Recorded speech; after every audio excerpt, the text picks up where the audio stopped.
வசனம் மழை போல் பெய்திறங்கும், சத்தியம் மலர் போல் இதழ் விரியும். சத்தியம் சத்தியமே, சத்தியம் சத்தியமே, சத்தியம் சத்தியமே, சத்தியம் சத்தியமே.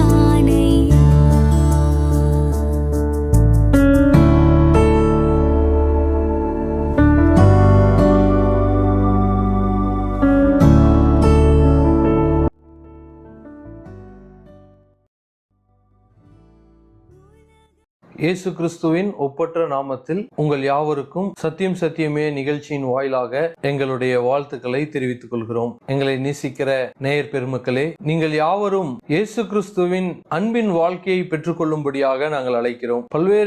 அநேக நபர்கள் நம்மை நேசிக்கிறேன் என்று சொல்லி நம்மிடத்திலே அன்பு கூறுகிறேன் என்று சொல்லி அன்பு கூறாமல் கடந்து சென்றிருப்பதை நாம் காண முடியும். ஆனால் இயேசு கிறிஸ்துவை பொறுத்த மட்டிலே நாம் பார்க்கும் பொழுது அவர் நம்மை மிகவும் நேசிக்கக்கூடியவராக அவர் காணப்படுகிறார். அவருடைய அன்பானது நமக்கு மிகப்பெரிய ஒரு ஆறுதலையும், அவருடைய அன்பானது நமக்கு மிகப்பெரிய நம்பிக்கையும், அவருடைய அன்பானது நமக்கு மிகப்பெரிய தைரியத்தையும் கொடுக்கக்கூடியதாக இருக்கிறது. பொதுவாக பிள்ளைகள் பரீட்சைக்கு செல்லக்கூடிய அந்த காலகட்டங்களிலே பெற்றோர்கள் அதிகப்படியாக தங்களுடைய அன்பை பிள்ளைகளிடத்திலே காண்பிப்பார்கள். அவர்களை காலையிலே எழுப்பி விடுவதும், அவர்களுக்கு ஆரோக்கியமான உணவை கொடுப்பதும், அவர்களை அழைத்து செல்வதும், அவர்களை பராமரிப்பதும், அது மட்டுமல்ல வேறு எந்த விதமான கால சீதோஷ நிலையிலே பலவீனப்படாமல், நோயுறாமல் அவர்கள் பாதுகாப்பாக வைத்திருப்பார்கள். இதெல்லாம் பெற்றோர்கள் பிள்ளையினிடத்திலே காட்டக்கூடிய அன்பின் வெளிப்பாடுகள். ஆகவே இயேசு கிறிஸ்துவானவர் மனிதர்களாகிய நம்மை நேசிக்கிறார் என்று சொல்லும் பொழுது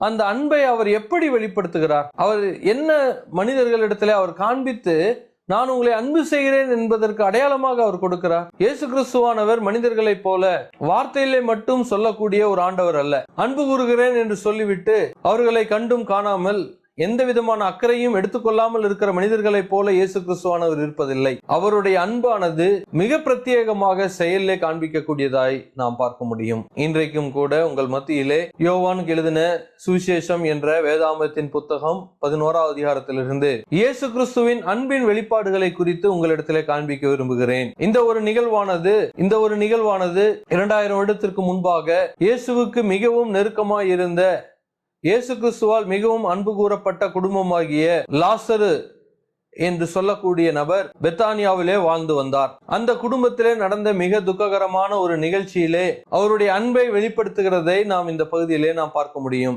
பிரியமானவர்களே, துக்கத்தோடு இருக்கக்கூடிய மக்களுக்கு தேவனுடைய அன்பானது மிகப்பெரிய ஆறுதலை கொடுக்கக்கூடியதாக இருக்கிறது. கவலையோடு இருக்கக்கூடிய மனிதர்களாகிய உங்களுக்கு இயேசு கிறிஸ்துவோடைய அன்பானது மிகப்பெரிய நம்பிக்கையை ஊட்டக்கூடியதாக இருக்கிறது. இயேசு கிறிஸ்துவானவருடைய இந்த அன்பானது நம்முடைய வாழ்க்கையிலே மிகவும் அது கிரியை செய்யக்கூடியதாக இருக்கிறது. ஆகவே இன்றைக்கு உங்கள் மத்தியிலே இயேசு கிறிஸ்துவானவருடைய அன்பின் வெளிப்பாடுகளை குறித்து 3 சத்தியங்களை நான் காண்பிக்க விரும்புகிறேன். இயேசு கிறிஸ்துவானவர் இந்த லாசரு குடும்பத்திற்கு மட்டுமல்ல, அந்த இஸ்ரவேல் தேசத்திலே இருக்கக்கூடிய மக்களுக்கு மட்டுமல்ல, இந்த உலகத்திலே எந்த மூலையிலே இருந்தாலும் சரி, எந்த கிராமத்திலே வாழ்ந்தாலும் சரி, எந்த நகரத்தில் வாழ்ந்தாலும் சரி, எந்த நிலையிலே வாழக்கூடிய மக்களாக இருந்தாலும் சரி, எந்த கல்வியை பெற்றிருந்தாலும் பெறாவிட்டாலும் சரி, எந்த குடும்பத்திலே பிறந்தவர்களாக இருந்தாலும் சரி, எந்த மார்க்கத்தை எந்த மதத்தை சேர்ந்தவர்களாக இருந்தாலும் சரி, இயேசு கிறிஸ்துவானவர் உங்களிடத்திலே அவருடைய அன்பின் வெளிப்பாடுகளை காண்பிப்பதற்கு அவர் இப்பொழுதும் ஆயத்தமுள்ளவராக அவர் காணப்படுகிறார். பிரியமானவர்களே, உங்களிடத்தில் அவருடைய அன்பானது இப்பொழுது வெளிப்படக்கூடியதாக இருக்கிறது. இந்த அன்பை நீங்கள் ஏற்றுக்கொள்வீர்கள் என்றால் உங்களுடைய வாழ்க்கையிலே பிரச்சனைகள் வரும்போது மட்டுமல்ல, பிரச்சனைகள் இல்லாத இருக்கக்கூடிய காலத்திலும் கூட உங்களுக்கு மிகப்பெரிய ஒரு சந்தோஷத்தை, மிகப்பெரிய ஒரு நம்பிக்கையை, ஒரு தைரியத்தை, வாழ்க்கையின் பிடிமானத்தை அது கொடுக்கக்கூடியதாக இருக்கும். ஆகவே வேதாமத்திலிருந்து, யோவான் 11ஆம் அதிகாரத்திலிருந்து இயேசு கிறிஸ்துவானவருடைய அன்பின் வெளிப்பாடை குறித்து 3 சத்தியங்களை உங்களுக்கு முன்பாக காண்பிக்க விரும்புகிறேன். இயேசுவே, எனக்கும் உம்முடைய அன்பை தாரும், என்னுடைய வாழ்க்கைக்கு உம்முடைய அன்பை வெளிப்படுத்தும், என்னுடைய குடும்பத்திலே உம்முடைய அன்பை காண்பியும், என்னுடைய கணவனிடத்திலே, என்னுடைய மனைவியிடத்திலே உம்முடைய அன்பை பொழிந்தருளும், என்னுடைய பிள்ளைகளிடத்திலே இயேசுவே உம்முடைய அன்பை எனக்கு தாரும், எங்களுக்கு தாரும், எங்களுடைய குடும்பத்தை நீர் நேசியும் என்று சொன்னால் உங்களுக்கு மிகப்பெரிய ஆசீர்வாதமாய் இருக்கிறது.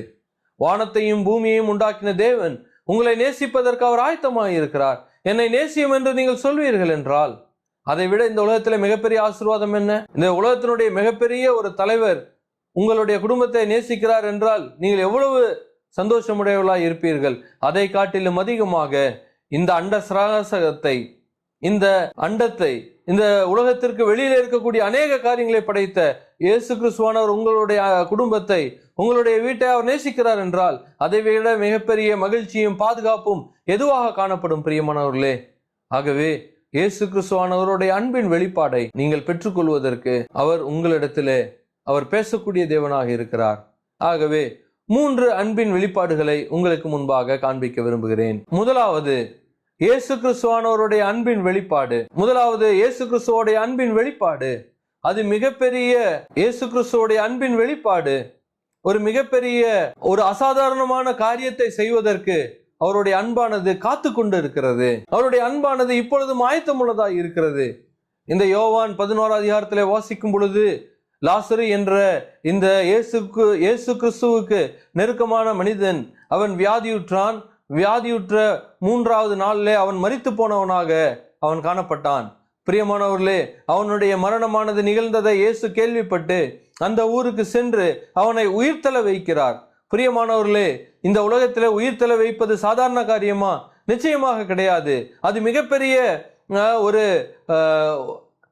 மிகப்பெரிய ஒரு செயலாக காணப்படுகிறது. இயேசு கிறிஸ்துவானவர் தம்மை நேசிக்கிற மக்களுக்கு அவர் எப்பேற்பட்ட செயலையும் செய்வதற்கு அவர் ஆயத்தமுள்ளவராய் இருக்கிறார். அது எவ்வளவு கடினமானதாக இருந்தாலும் கூட அவர் செய்வதற்கு ஆயத்தமாய் இருக்கிறார். பிரியமானவர்களே, இந்த உலகத்திலே நடந்திராத விஷயமா இருந்தாலும் கூட அவர் நேசிக்கிற மக்களுக்கு செய்வதற்காக அவர் ஆயத்தமுள்ளவராக இருக்கிறார். ஆகவே முதலாவது இயேசு கிறிஸ்துவோடைய அன்பு ஒரு மிகப்பெரிய கடினமான அசாத்தியமான காரியங்களை செய்வதற்கும் கூட ஆயத்தம் உள்ளது என்பதை நீங்கள் அறிந்து கொள்ள வேண்டும். இயேசு கிறிஸ்துவானவருடைய செயலானது சரித்திரத்திலே இதுவரைக்கும் இதற்கு முன்பாக நடந்திராது இருந்தாலும் கூட அதை செய்வதற்கு அவர் எந்த விதமான எல்லைக்கும் செல்லக்கூடியவராக அவர் காணப்படுகிறார். பிரியமானவர்களே, இயேசு கிறிஸ்துவானவர் உங்களை நேசிப்பதற்காக, உங்களுடைய குடும்பத்தாருக்காக, உங்களுடைய கணவன் மனைவி பிள்ளைகளுக்காக, உங்களுடைய உறவுக்காக, உங்களுடைய வாழ்க்கைக்காக அவர் மிகப்பெரிய கடினமான சிரத்தை அவர் எடுப்பதற்கு ஆயத்தமுள்ளவராய் இருந்தார். ஆகவே தான் அவர் வானத்திலிருந்து தேவன் இந்த உலகத்திலே மனிதனாக அவதரித்து அவர் சிலுவையிலே அவர் செத்து அடக்கம் பண்ணப்பட்டு 3ஆம் நாள் உயிரோடு எழுந்தார். இதுவரைக்கும் உலக சரித்திரத்திலே 3ஆம் நாள் உயிரோடு எழுந்த எந்த ஒரு மனிதனையும், எந்த ஒரு கடவுள் என்று சொல்லக்கூடியவர்களையும் பார்க்க முடியாது. ஆனால் இயேசு கிறிஸ்துவானவர் உயிரோடு எழுந்தார். மிக அசாத்தியமான காரியத்தை, மிக கடினமான காரியத்தை, இந்த சரித்திரத்திலே நடைபெறாத காரியத்தையும் கூட இயேசு கிறிஸ்துவானவர் செய்தார். காரணம் அவருடைய அன்பாய் இருந்தது. ஆகவே முதலாவது இயேசு கிறிஸ்துவோடைய அன்பின் வெளிப்பாடு அது அசாத்தியமான காரியங்களை செய்வதற்கும் அவர் துணிகரம் உள்ளவராய் இருக்கிறார் என்பதை நீங்கள் புரிந்து கொள்ள வேண்டும். உங்களுடைய வாழ்க்கையிலே மிகப்பெரிய கஷ்டத்தை அது கொண்டு வரக்கூடிய பிரச்சனைகளாக இருந்தாலும் கூட அதை அசாத்தியமாக அவர் செய்வதற்கு அவர் துணிகரம் உள்ளவராய் அவர் காணப்படுகிறார். அது எவ்வளவு கடினமானதாக இருந்தாலும் அதை மாற்றி அமைப்பதற்கு, அதை லகுவாக மாற்றுவதற்கு, அது உங்களுடைய வாழ்க்கைக்கு தேவையான விதத்திலே மாற்றுவதற்கு அவருடைய அன்பானது காத்து கொண்டிருக்கிறது. அவர் சிலுவையிலே மரிப்பதற்கு ஆயத்தமாக இருந்தார் என்றால் உங்களுடைய வாழ்க்கையிலே வரக்கூடிய பிரச்சனைகளுக்கு சிறு சிறு காரியங்களை மாற்றி அமைப்பதற்கு அவர் ஆயத்தம் இல்லாமல் இருப்பாரா? நிச்சயமாக இல்லை. பிரியமானவர்களே, வேதாமம் சொல்லுகிறது இயேசு கிறிஸ்துவை நம்புகிறவர்களுக்கு சகலமும் நன்மைக்கு ஏதுவாக நடக்கிறது என்று சொல்லி. இயேசு கிறிஸ்துவானவரை நம்புகிற மக்களுக்கு சகலமும் நன்மைக்கு ஏதுவாக நடக்கிறது. அவர் யோசித்திருக்கிற காரியங்களை கண் காணவும் இல்லை, காது கேட்கவும் இல்லை, மனுஷருடைய புத்தியிலே தோன்றவும் இல்லை என்று சொல்லி வேதாமம் சொல்லுகிறது. பிரியமானவர்களே, இயேசு கிறிஸ்துவோடைய அன்பானது மிக துணிகரம் உள்ளது. அது எவ்வளவு கடினமானதாக இருந்தாலும் அது செய்வதற்கு ஆயத்தம் உள்ளது என்பதை முதலாவது நீங்கள் தெரிந்து கொள்ள வேண்டியது அவசியம். இந்த குடும்பத்தாருக்கு இந்த லாசருவை உயிர்த்தெழ செய்வதற்கு அவர் எந்த விதமான கடினத்தையும் அவர் மேற்கொண்டார் என்று சொல்லி நாம் பார்க்க முடியும். ஆகவே இயேசு கிறிஸ்துவண்டையிலே, இயேசுவே என்னுடைய பாவத்தை மன்னியும், எனக்காக நீர் சிலுவையிலே அசாத்தியமான காரியங்களை செய்தீர், சிலுவையிலே உம்முடைய அன்பை வெளிப்படுத்துவதற்காக உம்முடைய ஜீவனையே நீர் கொடுத்தீர். அவர் சாவாமையுள்ள தேவன் என்று வேதாகமத்திலே வாசிக்கிறோம், ஆனால் அவர் சாவை ஏற்றுக்கொண்டார். அவர் மகா பரிசுத்தர் என்று சொல்லி வாசிக்கிறோம், ஆனால் மனிதருடைய பாவத்தை அவர் ஏற்றுக்கொண்டார். அவர் தேவனாய் இருந்தவர் என்று சொல்லி வாசிக்கிறோம், ஆனால் அவர் அடிமையின் ரூபம் எடுத்தார்.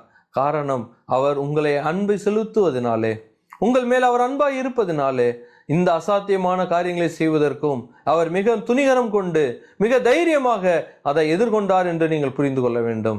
இந்த இயேசு கிறிஸ்துவானவரிடத்திலே நீங்கள் மன்னிப்பு கேட்கும் பொழுது அவருடைய அன்பானது உங்களுடைய வாழ்க்கையிலே நிறைவாய் செயல்படும் என்று சொல்லி நீங்கள் அறிந்து கொள்ள வேண்டும். இரண்டாவதாக, இயேசு கிறிஸ்துவானவருடைய அன்பின் வெளிப்பாடு என்ன? இரண்டாவதாக, இயேசு கிறிஸ்துவானவருடைய அன்பின் வெளிப்பாடு அது ஆறுதல் தரக்கூடியதா இருக்கிறது. பிரியமானவர்களே, இயேசு கிறிஸ்துவானவர் இந்த குடும்பத்தை மிகவும் நேசித்தார். அந்த குடும்பத்திலே வரக்கூடிய துக்ககரமான நிகழ்வுகளுக்கு அவர் ஆறுதல் அளிக்கக்கூடிய தேவனாக அவர் காணப்பட்டார். அவர் அவர்களுக்காக வருத்தப்பட்டார். அவர் கண்ணீர் சிந்தினார் என்று சொல்லி வாசிக்கிறோம்.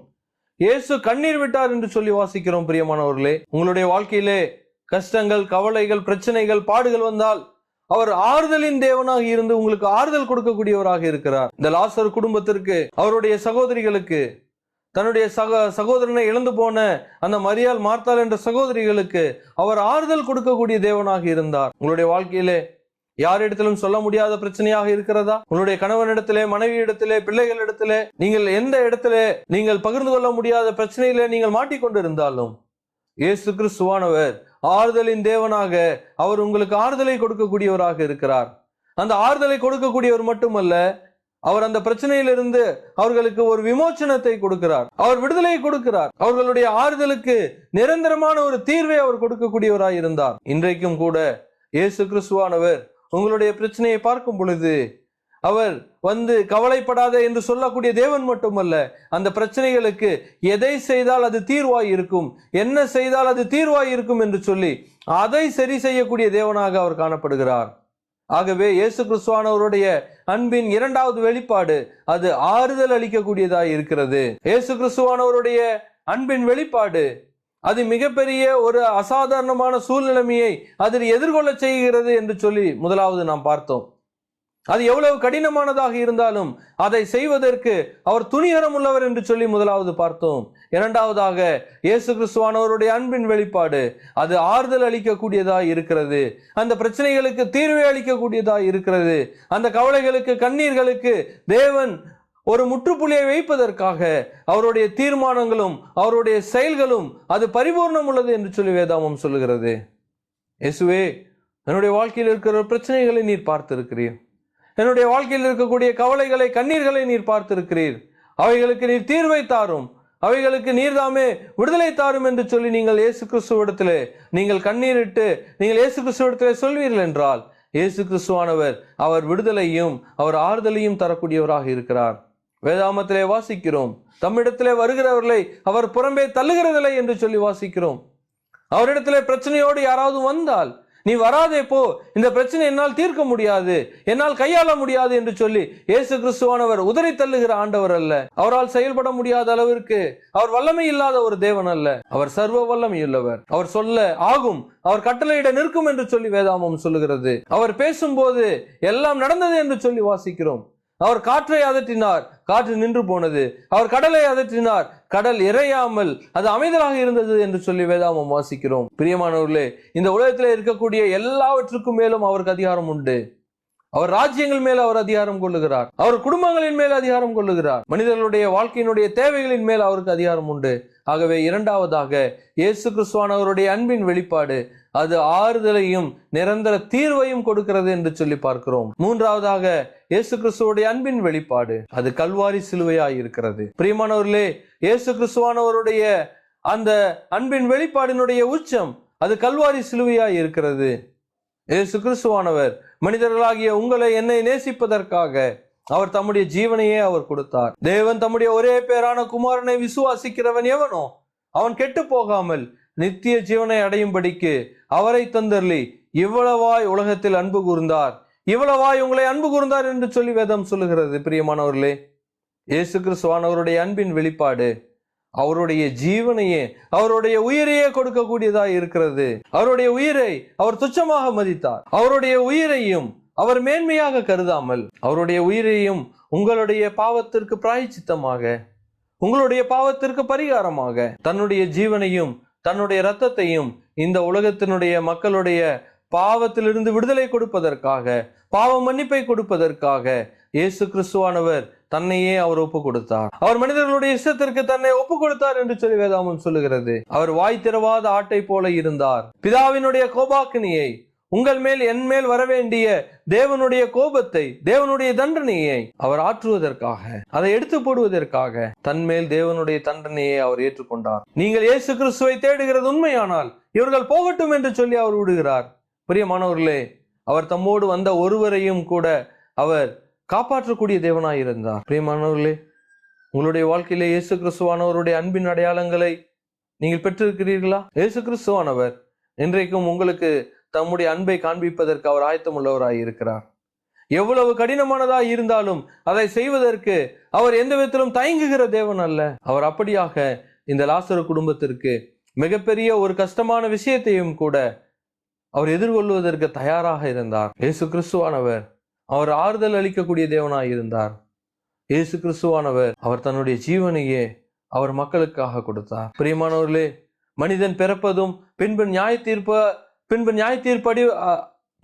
தீர்ப்பு அடைவதும் அவனுக்கு நியமிக்கப்பட்டிருக்கிறது என்று சொல்லி வாசிக்கிறோம். இந்த உலகத்திலே எந்த ஒரு மனிதன் பிறந்தாலும் அவன் இயேசு கிறிஸ்துவானவருடைய நியாய தீர்ப்பை அவன் சந்தித்தே ஆக வேண்டும். ஆனால் அந்த நியாய தீர்ப்பிலிருந்து விடுதலை கொடுப்பதற்காக இயேசு கிறிஸ்துவானவர் உங்களுக்காக, எனக்காக அவர் பாவத்தை ஏற்றுக்கொண்ட மெய்யான தேவ ஆட்டுக்குட்டியாக கல்வாரி சிலுவையிலே அமைதலோடு தேவனுடைய தண்டனையை ஏற்றுக்கொண்டார். பிரியமானவர்களே, அவருடைய அன்பை அது வெளிப்படுத்துகிறது. இயேசு கிறிஸ்துவானவருடைய அந்த கல்வாரி சிலுவையினுடைய மரணம் உங்களை எவ்வளவாக நேசிக்கிறார் என்பதை வெளிப்படுத்துகிறது.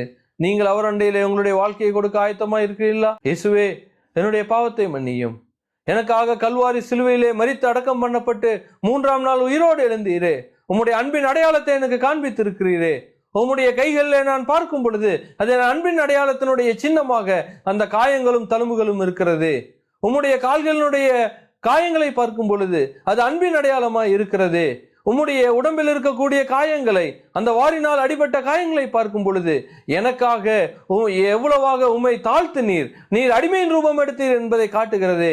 இயேசுவே, என்னை மன்னியும், எனக்காக சிலுவையிலே மரித்து அடக்கம் பண்ணப்பட்டு உயிர் தெழுந்தீர் என்று சொல்லி நான் நம்புகிறேன் இயேசுவே என்று நீங்கள் சொல்வீர்கள் என்றால் அந்த அன்பிற்கு நீங்கள் உங்களை ஒப்புக் கொடுக்கிறீர்கள் என்ற அர்த்தம். அந்த அன்பிற்கு நீங்கள் அடிமையாகிறீர்கள் என்ற அர்த்தம். இயேசு கிறிஸ்துவானவர் உங்களை அன்போடு அழைக்கிறார். உங்களை தன்னுடைய 2 கைகளையும் நீட்டி அவர் அழைக்கிறார். உங்களை அவரை இன்றைக்கும் கூட தம்மிடத்தில் அழைக்கக்கூடிய தேவனாக அவர் இருக்கிறார்.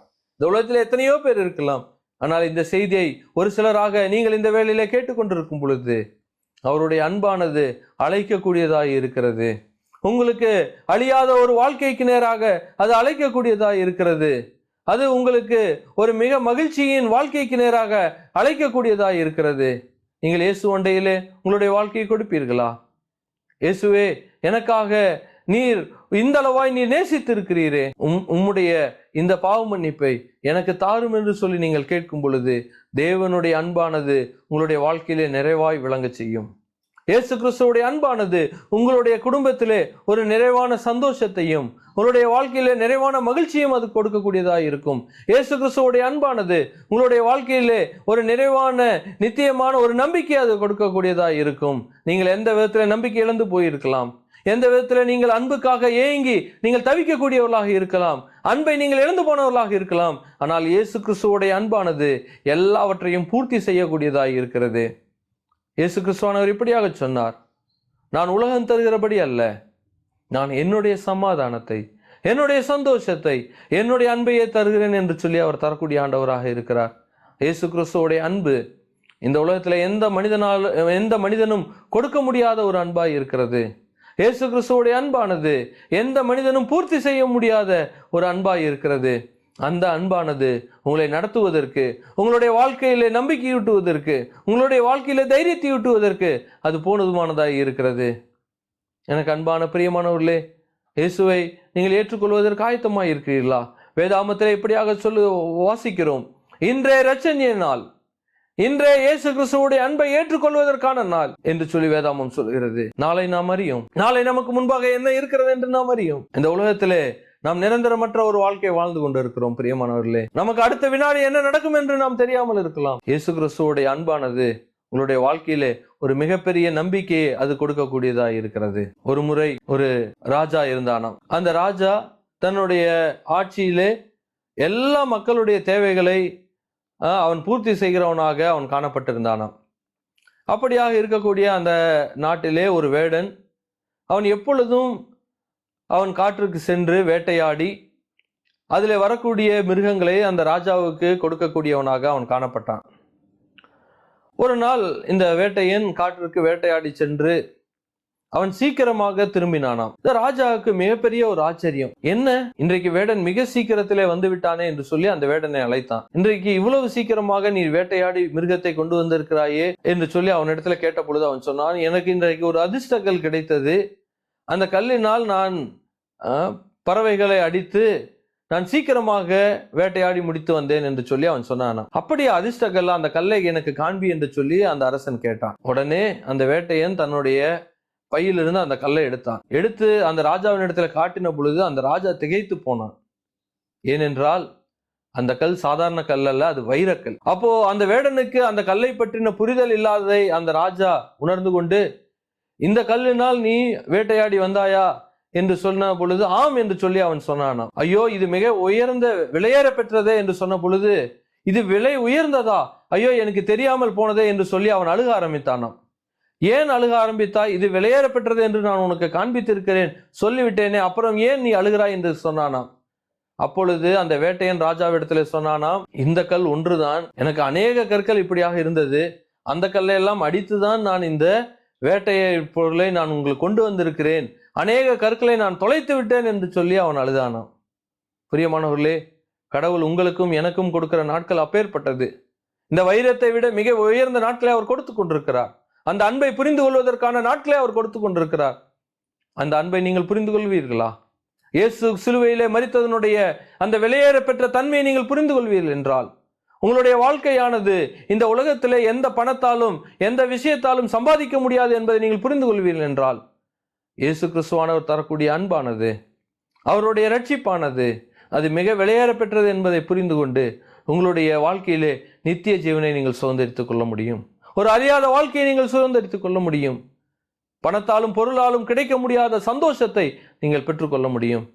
இயேசுவே, என்னுடைய பாவத்தை மன்னித்து எனக்காக சிலுவையிலே மரித்து உயிரோடு எழுந்தீர் என்று சொல்லி இந்த அன்பின் அடையாளத்தை நான் ஏற்றுக்கொள்கிறேன் இயேசுவே என்று சொல்லி அவரிடத்தில் கேட்பீர்கள் என்றால், இயேசுதாமே உங்களுக்கு இந்த அன்பின் வாழ்க்கையை கொடுப்பதற்கு அவர் ஆயத்தம் உள்ளவராயிருக்கிறார். அந்த அன்பின் வாழ்க்கை தாமே உங்களை தைரியப்படுத்தி ஆறுதல் படுத்தி எல்லா நல்ல வேளைகளிலும் உங்களை வழி நடத்துவதாக இயேசுதாமே உங்களை ஆசீர்வதிப்பாராக. ஆமேன்.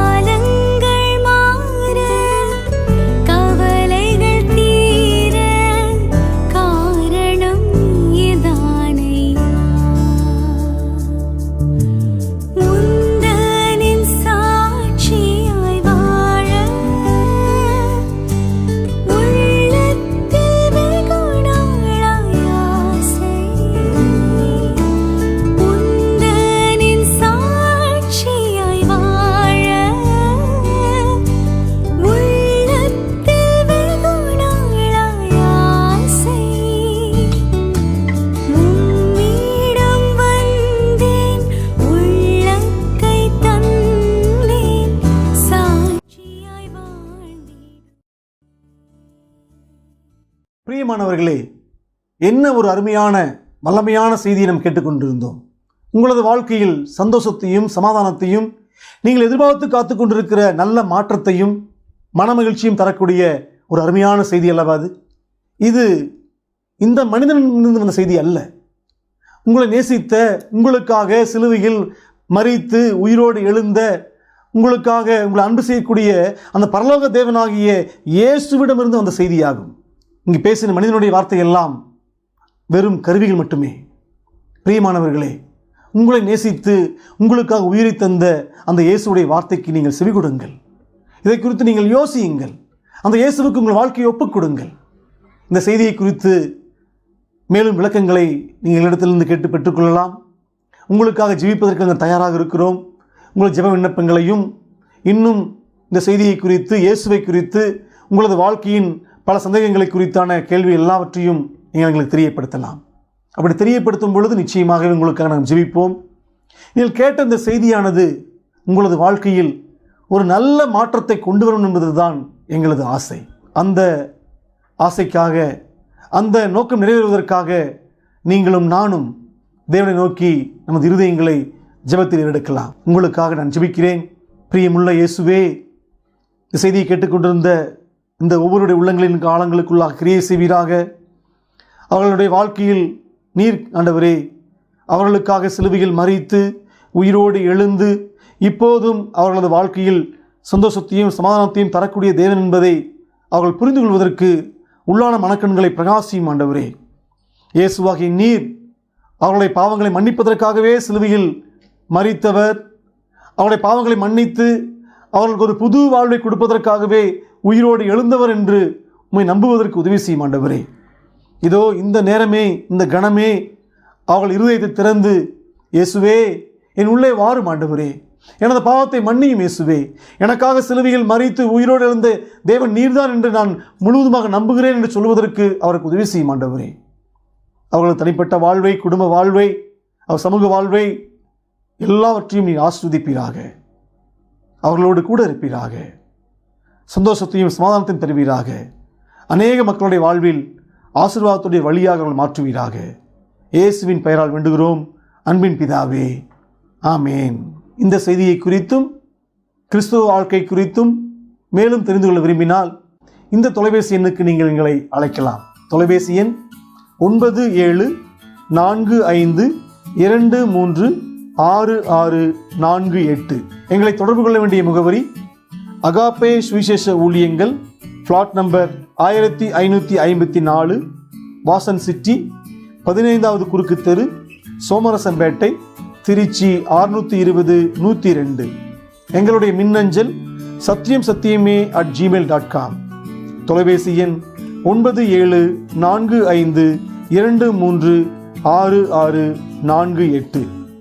நீங்கள் எங்களை ஃபேஸ்புக்கிலும் வாட்ஸ்அப்பிலும் தொடர்பு கொள்ளலாம். நீங்கள் வாட்ஸ்அப் நம்பருக்கு நீங்கள் மிஸ்டு கால் கொடுக்கலாம். மேலும் இந்த நிகழ்ச்சியை நீங்கள் யூடியூப் சேனலிலும் கூட கண்டு நீங்கள் பயன்படலாம். கீழ்கண்ட எங்கள் யூடியூப் சேனலை நீங்கள் சப்ஸ்கிரைப் பண்ணவும், லைக் பண்ணவும், பெல் பட்டனை கிளிக் பண்ணவும். தேவனுடைய அன்பு கூட இருப்பதாக. ஆமென். சத்தியம் மலர் போல் இதழ் விரியும், சத்தியம் சத்தியமே.